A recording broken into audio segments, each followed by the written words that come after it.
There are moments when the news does not simply report events. It instructs us. It tells us what to feel. It tells us who's dangerous. It tells us whose life matters, whose death is regrettable but acceptable, and whose death might be justified immediately before facts, evidence, or even reflection. This episode was originally meant to be a post-holiday recap on the top gaslights of 2025, the year where language did more work than policy, and where narratives outran accountability, where we were told repeatedly to distrust our own perception, to not believe our eyes. But then something happened in Minneapolis.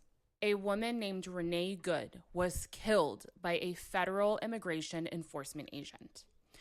And within hours, before the public had access to full video, before an investigation had concluded or even begun for that matter, before her family had even finished speaking, her story was already being rewritten for us. She was framed as a threat, as a terrorist, as the architect of her own murder. And in that moment, it became clear to me, as I'm sure many of you, that this was not a deviation from the gaslighting of 2025. This was its most distilled form. So today, we're doing both. We're examining the gaslights of the year, but through a single case study. Because when power wants to normalize something, it doesn't do it abstractly. It does it through one body, one story, one narrative that becomes a template. This isn't an episode about outrage. It's an episode about architecture. The architecture of power, language, and immunity. And once you see the architecture, you can never unsee it again. Welcome back to Amani On Air. They imagine it announces itself loudly. They imagine it arrives through force alone. But in reality, modern power works through narrative discipline. It tells you what happened. It tells you what matters. And it tells you when the conversation is over. This episode is about political gaslighting, not as a buzzword, but as a governing strategy.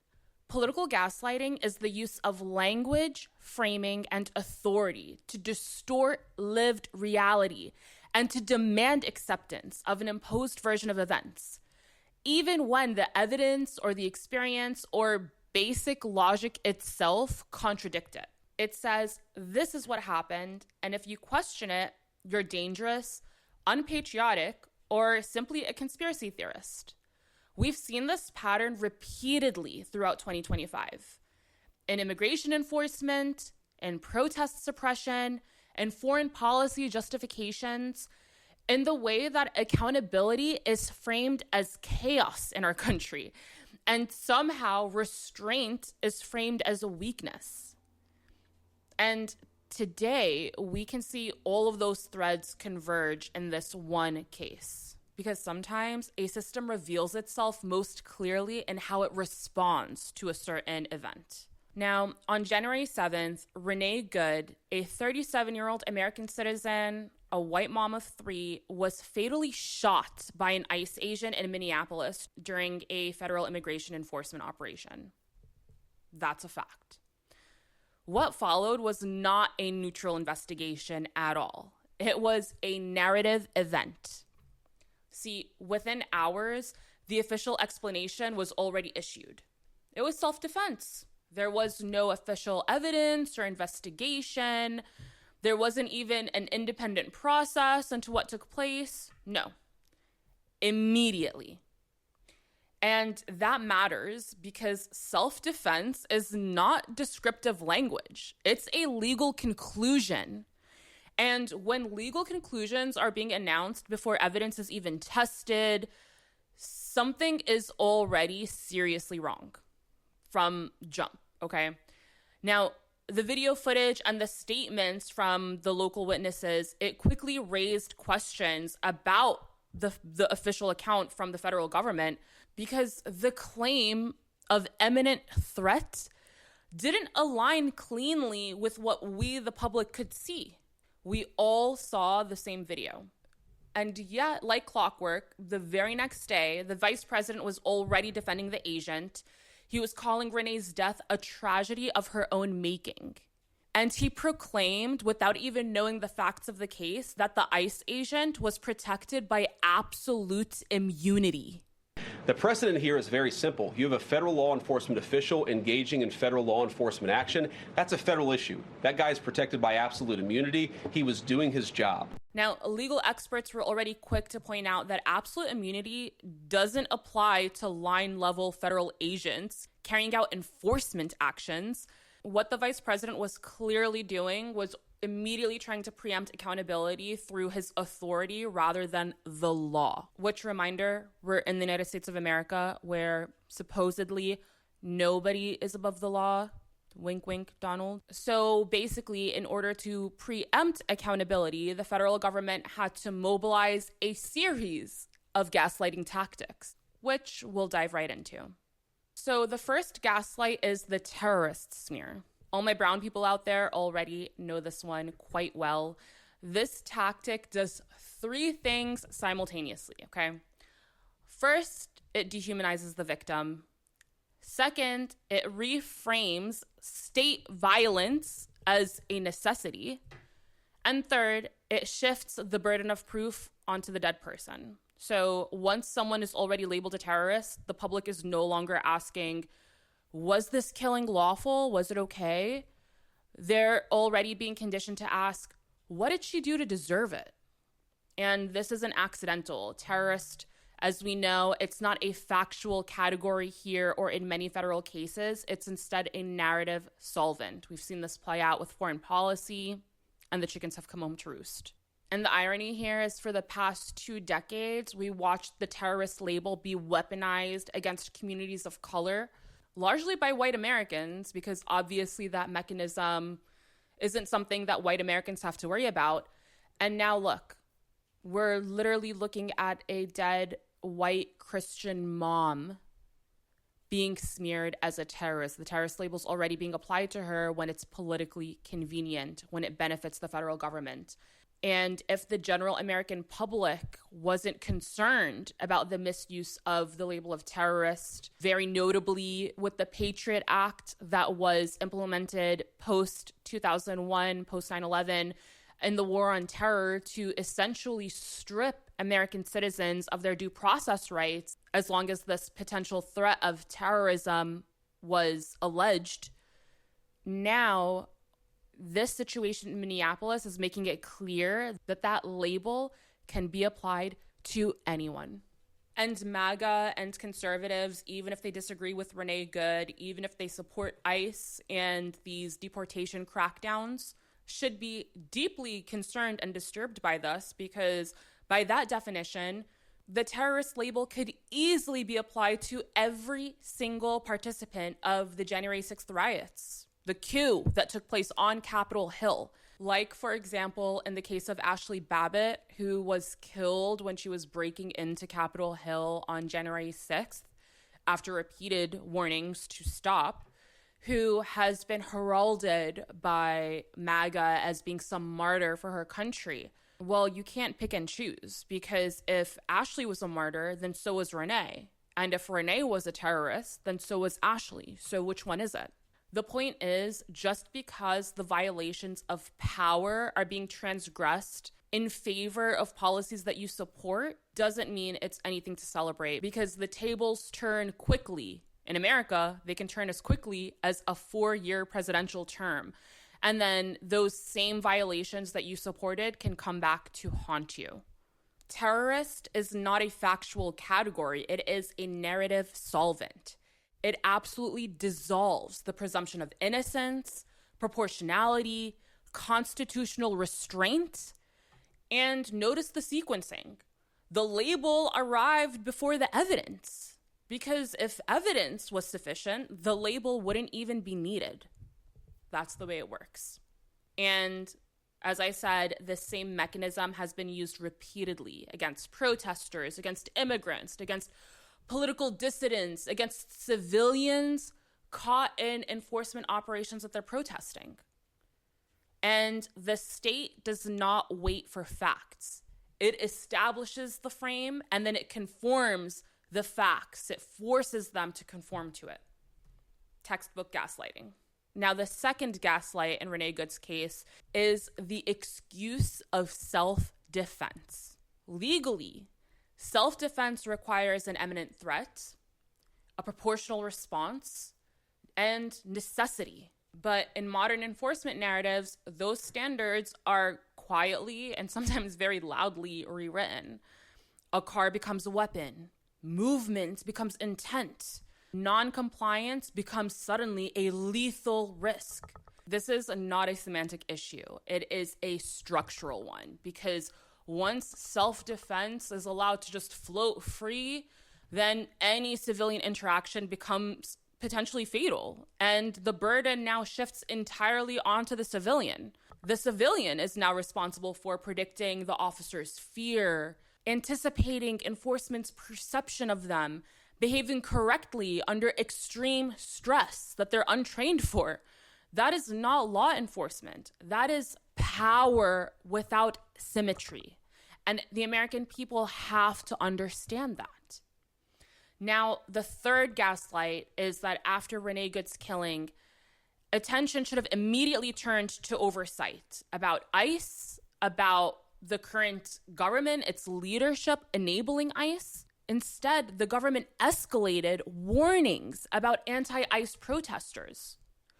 Officials were suggesting that protesters could be dangerous, that they were using children and babies as shields. Where have we heard that excuse before? The government is trying to affirm once again that dissent itself is a security risk, like, our actual First Amendment rights. And then the original act, a federal agent killing a civilian, has now become background noise. It's the reaction, the protests to ICE that have now become the story. And this reframing is intentional. It accomplishes two really important things, okay?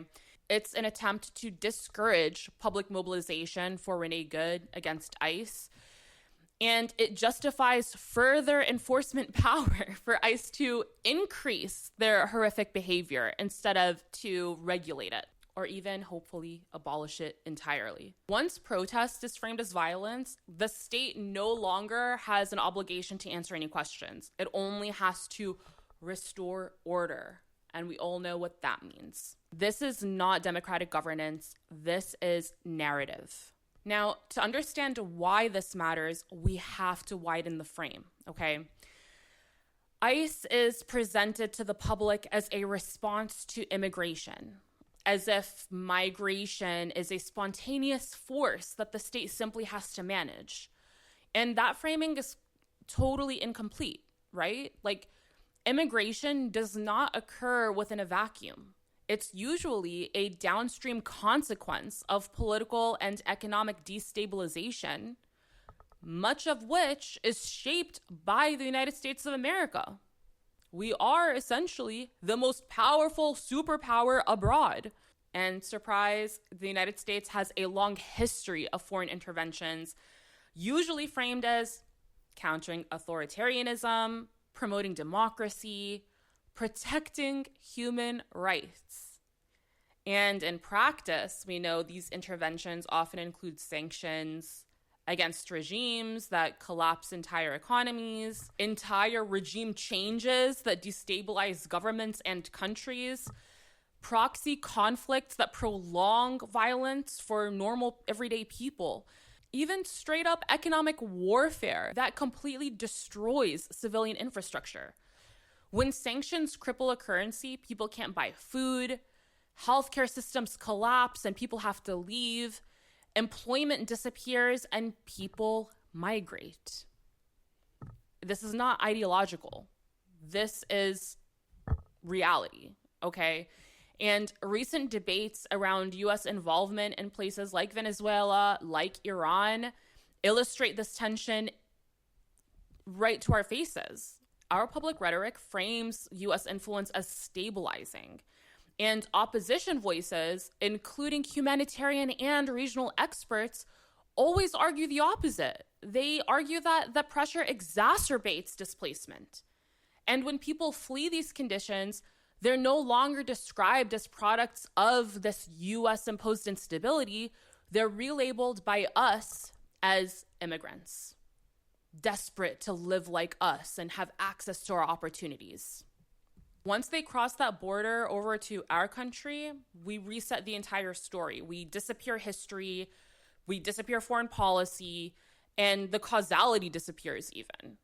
What remains is our enforcement. So ICE, in this context, it's not solving immigration, it's managing domestic consequences of our foreign policy.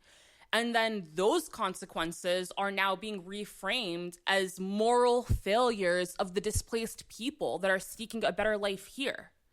So that's the cycle. Intervention leading to displacement, leading to criminalization. And the same country that participates in global destabilization is now treating the human fallout as a security problem at home.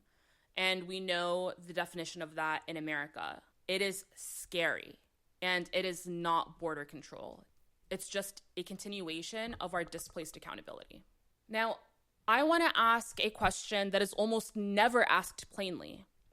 On what constitutional basis does an agency like ICE even operate with such an expansive domestic authority? ICE is not enshrined in the Constitution. It doesn't have any constitutional powers. It was created in 2003 through a 9/11 executive reorganization under the Department of Homeland Security.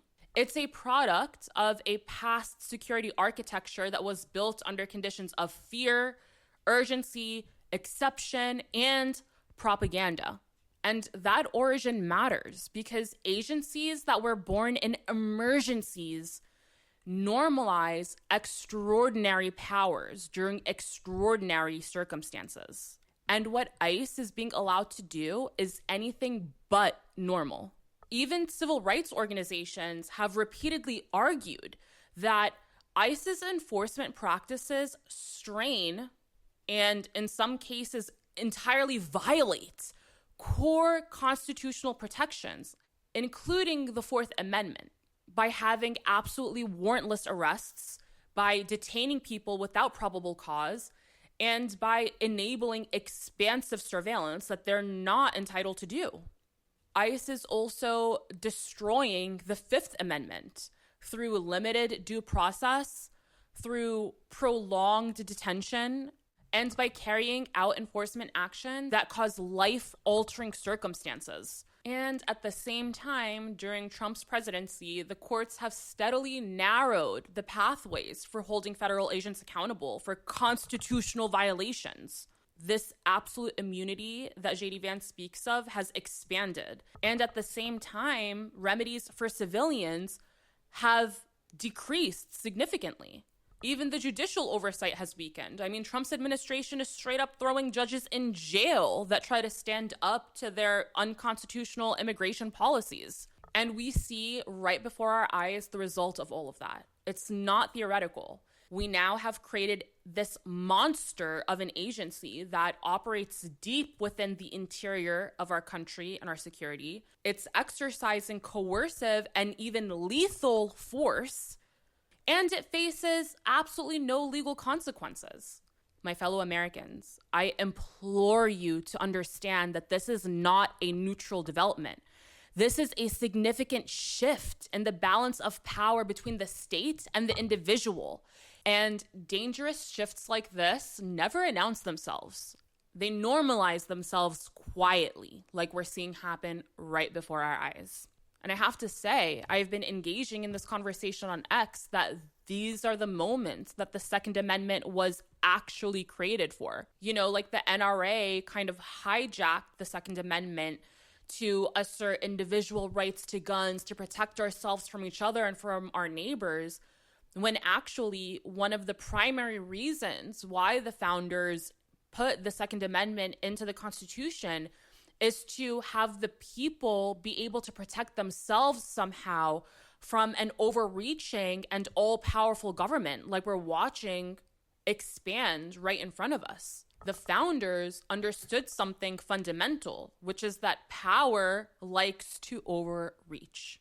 And an armed populace was one of their safeguards against a state monopoly on force. But safeguards only function if the government isn't immune, and when the vice president himself is claiming absolute immunity for a federal agency that just killed a citizen, an unarmed citizen, without any clear or lawful basis, the balance of that social contract, it disintegrates. Because now the question has become, if the government can use lethal force without consequence, then what in the world restrains it? The courts? Oversight committees? Elections? Who ultimately answers to whom, and who is protecting the people?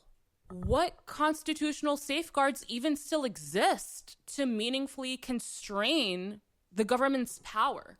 So back to where we started. Our favorite gaslights of 2025, and not a single one of them was an isolated lie. Every single one of our top gaslights of 2025 were patterns. First is when language is used as a weapon, like reframing civil unrest as terrorism, or reframing dissent as a threat, or immigrants as the enemies. Second is the absolute denial of accountability. State actors are shielded from any type of judicial review. Immunity is expanded, and consequences are essentially erased. Third, and what's needed the most to accomplish this gaslighting, is selective humanity.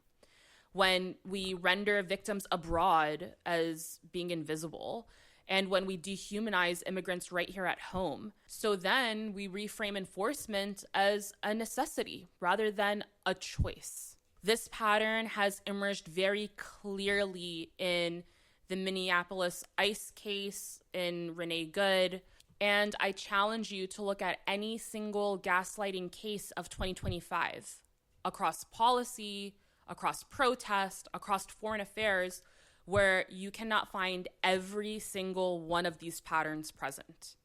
Because guess what? It is not a coincidence.